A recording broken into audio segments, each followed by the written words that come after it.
All right, brothers and sisters. So I was just sitting here doing some filming in the lab, and I saw one of our freedom protectors in our group can't get his slide off his PF45, right? So the trigger's stuck, can't pull it, feels like an 8 to 10 pound trigger pull. That's no good, freedom protector. It's real simple. This is how you take it off. What you're going to do is you're going to lock your slide back, take it, lock it back like that. Flip it up. Over here, you're going to take off your back plate. Now, I'm using an Armorer's back plate, which you all should, by the way, and they're on the marinegunbuilder.com. Hey, how's that for a plug, right? marinegunbuilder.com shop.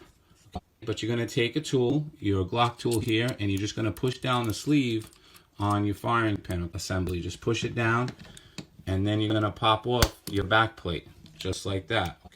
Hold it down. Your striker assembly, you're going to pull out. You're going to leave the plunger in. Leave the plunger in.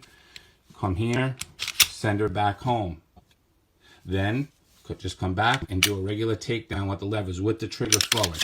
And voila, freedom protector, you're good to go.